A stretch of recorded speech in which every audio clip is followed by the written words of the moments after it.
Hello, everybody. Becky Brett here, your intuitive executive coach for creatives. I am really happy to be here with you today, recording this reading for this week, the week that begins Monday. I like to start my weeks on Monday.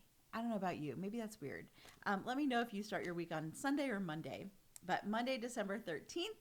And I've got our release, receive, return, Labyrinth reading for this week. Using the Labyrinth Oracle deck created by Kathy and Walter Pullen, which I think is out of print. Walter, what are you guys doing with this? Let me know, because I went to y'all's Etsy shop to see if I could link them in my show notes, and did not see that they are available anymore. So I may be working with an exclusive deck. I know other people have this deck, but yeah, so I don't know. We'll see what happens, right, with their stuff. Before I dive in, I invite you to wake up sexy as hell every day this week. that's only part of what I want to say. One sec.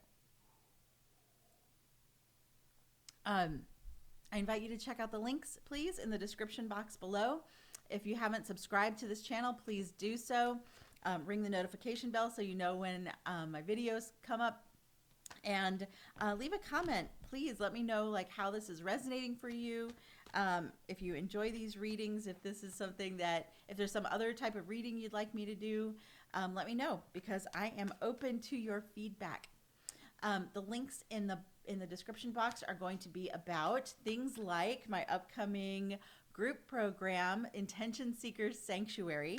It is essentially a goal-setting, goal-getting mastermind group, 3 months long, January through March of 2022, and all the information is at the link below. Also, one-on-one coaching. If this is your year, if you are ready for 2022 to be different for you, regardless of what is happening in the world, I can help you with that. One-on-one coaching is it's intensive, it is transformational, it is high touch, virtual touch, unless you do live near me or I happen to be in your city and we can have an in-person session. But I'm very attentive. You get a lot of me for a minimum of 3 months. That is my minimum commitment. So lots of ways for us to work together, and for me to help you make 2022 your best year yet. Look, I said it out loud. Let's do it. Claim it, right? Regardless of what else happens in the world, we get to control what our reality is. We get to control how we react to it. We get to control how we feel about it. We get to control a lot more than we lead ourselves to believe. So just putting that out there. All right, time to pick our cards for this week.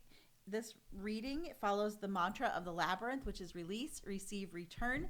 So I'll be picking 3 cards and then sharing with you what they mean. Also, it's a general reading, so you apply this however it resonates with you. If it doesn't resonate with you, that's okay. It's not going to resonate with everybody in the same way or at all.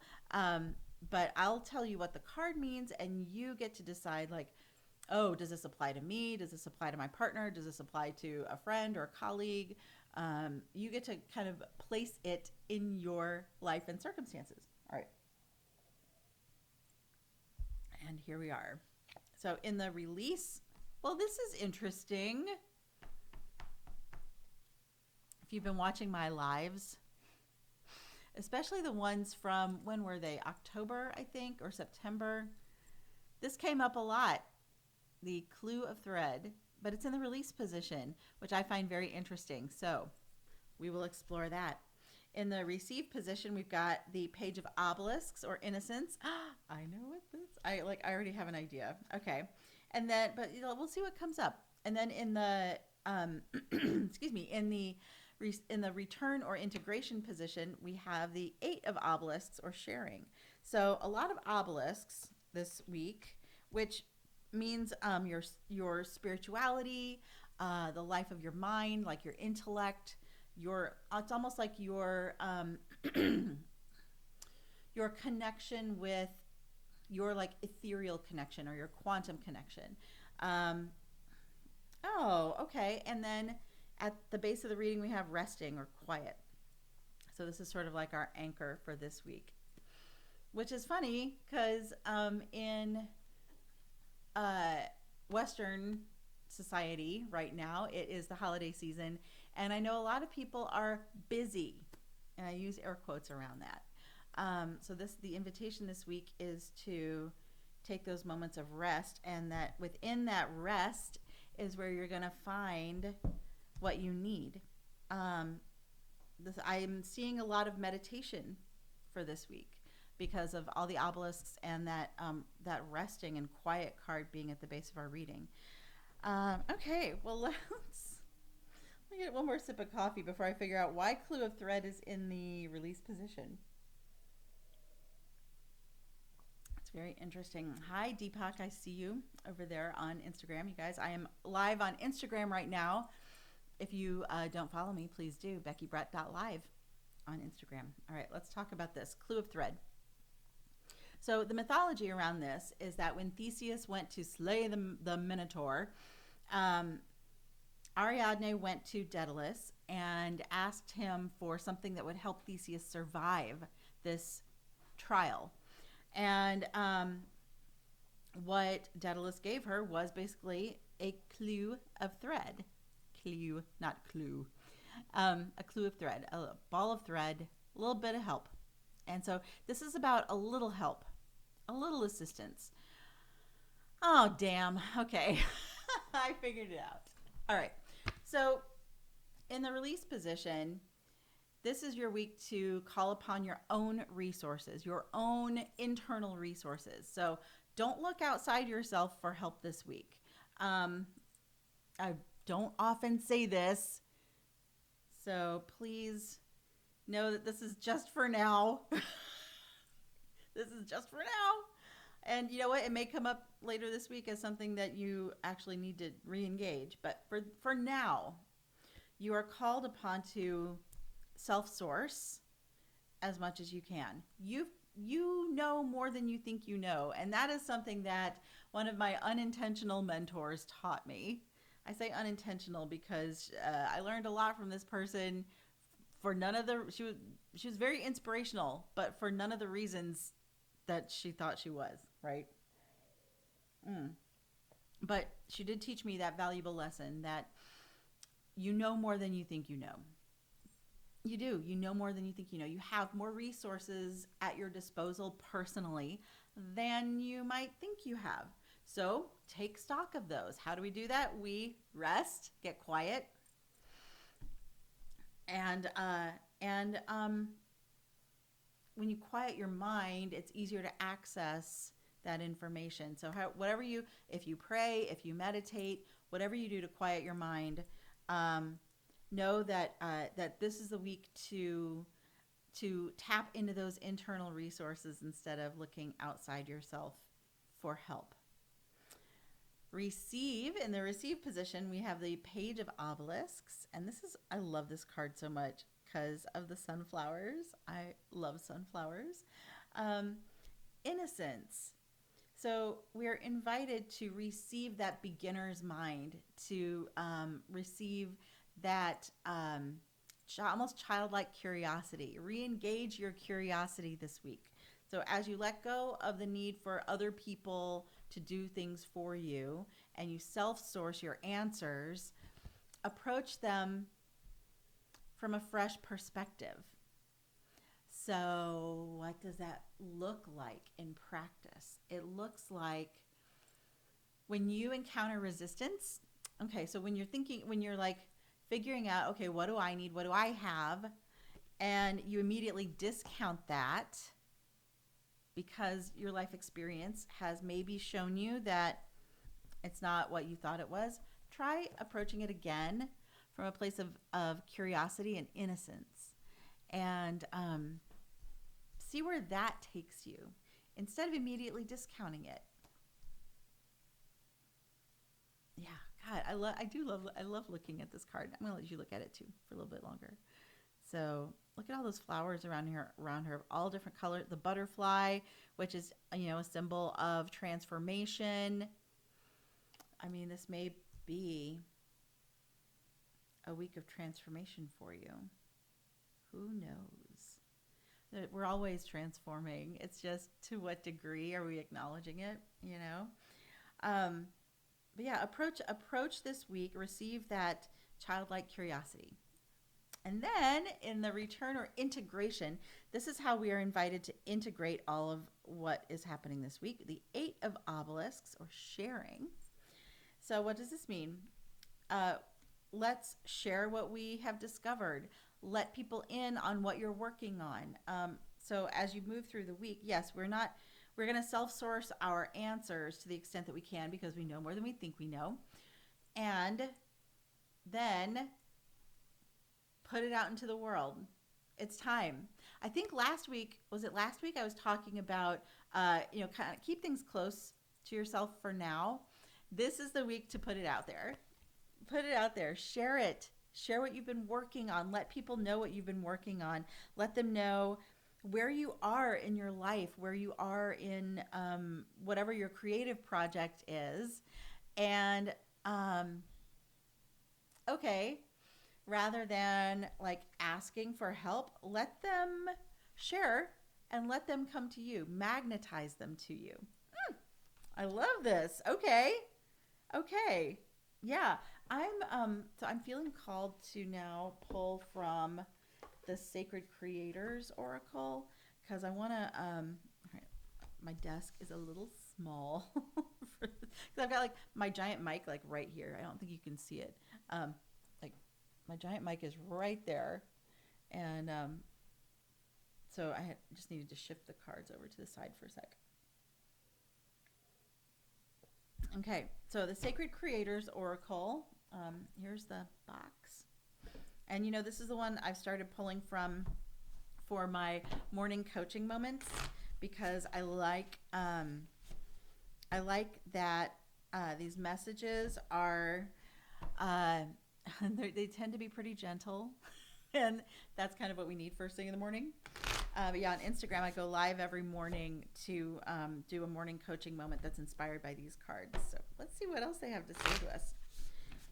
When it comes to release, receive, and return, I'm going to do the same pull from these cards and help clarify what we need to let go of when it comes to this assistance thing. Like, that kind of like concerned me a little bit. Like, okay, all right.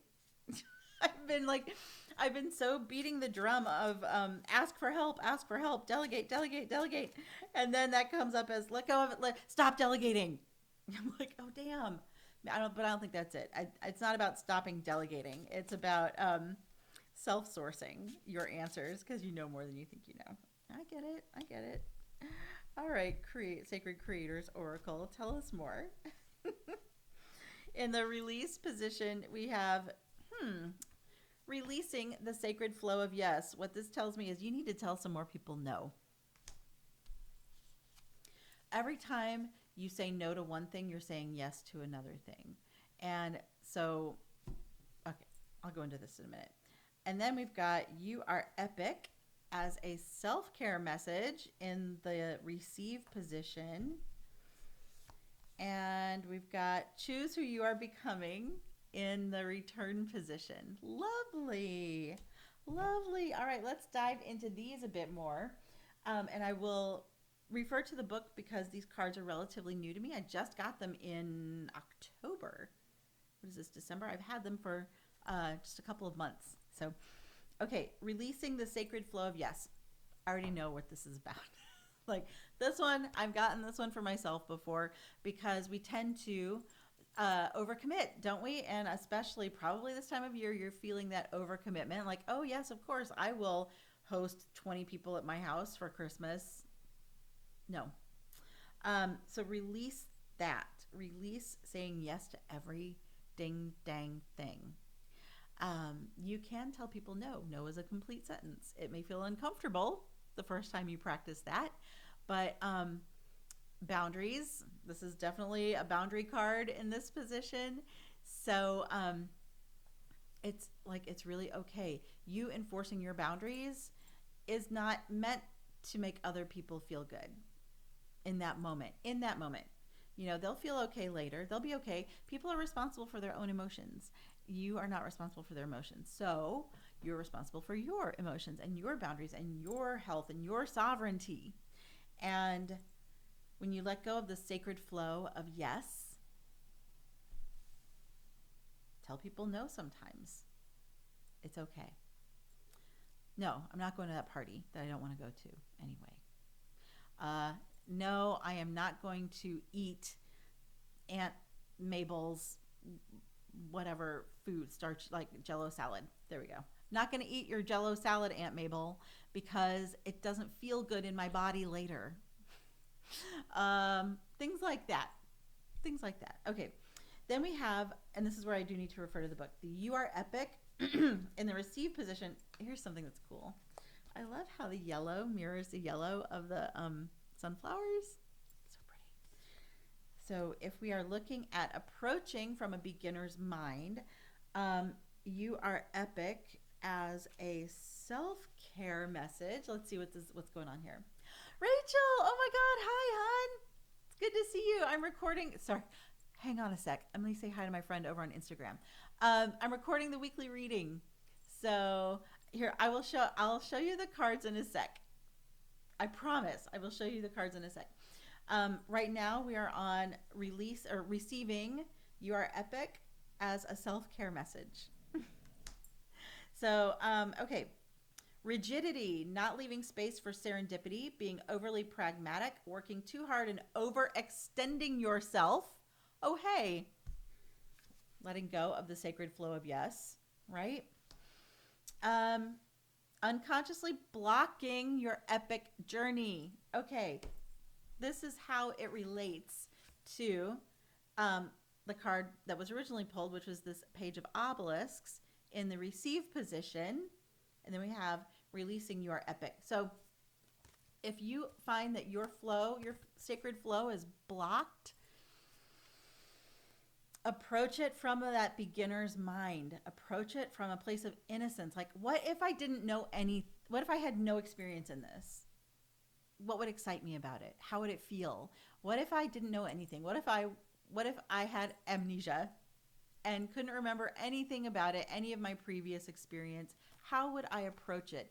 That can unblock you if you are having trouble accessing your creativity this week. Approach it from a beginner's mind. Approach it as if. What if I didn't know anything? What if I was new at this? What if I didn't have all that past pain and trauma blocking me? Try that. Let me know how it goes. Okay. Last card, choose who you are becoming. So this is in the return position along with the 8 of obelisks. And I'll put this up here so you can see it. Again, like I love how the colors are sort of mirroring each other, that green. We've got green all over. So as I mentioned before, this is the week to share now. So let people know what you're working on, what you're excited about, what you've been thinking about, what you've been creating. And you get to choose that message. You get to choose who you are becoming in this moment. So there's a lot that we don't get to choose. There's a lot that that is imposed on us. What we do get to choose, and I believe I mentioned this like just a few minutes ago, we get to choose our reaction to it. We get to choose how we feel about it. You really do get to choose how you feel about it.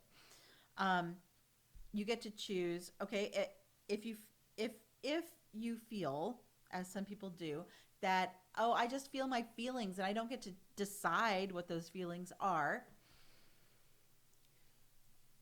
I invite you to decide whether or not to pay attention to them. That's not what I mean. You should pay attention. Pay attention to your feelings. It's just, if the feeling is not something you want to hang on to or something you would like to transmute, alchemize into something else, make that decision about it. Choose who you are becoming. So if something happens and you feel a certain way about it, maybe you feel disempowered or you feel triggered, you feel anxious, and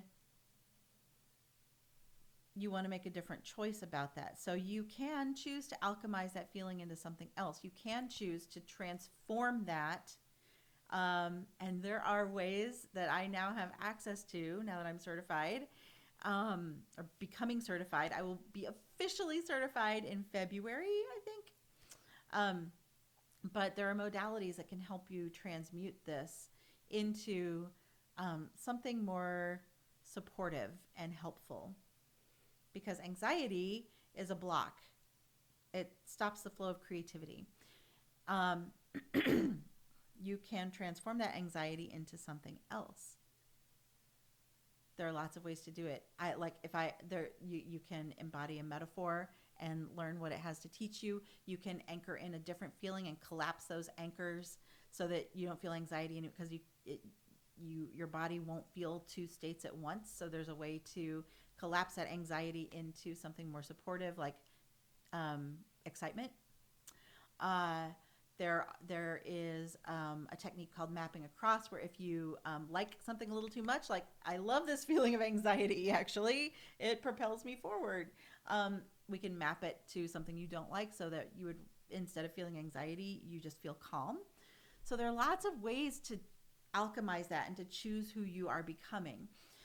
This stuff may come up as you are sharing. This is why it's in this position, or this is how I'm interpreting it in this position of the return and your integration. As you're sharing with people what you have coming up, you're going to be exposing your beautiful creative baby to the world, and not everybody is going to love it or understand it. So choose now how you are going to react to that. If your reaction in the past has tended to be like triggered or defensive, let me know. We can book a transformation session. I can help you through that. So just know that you do have a choice. That's where I'm going with this. I want to see what's at the base of this. Your past supports your future. Nice. Your past supports your future. You've put in the work. Now it's time to share it with the world. Whoa, that's a little scary, isn't it? Scary? Maybe not scary. Exciting. I'm going to choose exciting. Oh, everybody, thank you so much for watching this. It has been such a pleasure getting to channel these messages. And oh my God, as I'm looking at the spread. Let me show this to you. The colors all sort of line up. So we've got this, like the red and the orange kind of matching each other. We've got the yellow. Oh my God, it also makes a stoplight. Ah! Oh my God, I'm like giddy right now. Oh my God, this is amazing. Okay, okay, you can't see it. This camera. Okay. I'm going to show you right now the best I can with this. Okay, so we've got that and that. Look at this. It's like a stoplight of your week. This is amazing. Okay, so yeah, like stop doing this. Sit in this anticipation, right? And then go, go, go. Why is this cracking me up so much? I don't know. Because it's amazing. Because our brain loves to see patterns. And it's a delight to our brains to put something into a pattern, like it slots in and it feels good. So, well, that was fun. Okay, look, thanks for watching. Again, I invite you to subscribe, comment below, ring the notification bell, and thank you so much for being here with me this week. I will see you next week. Bye for now.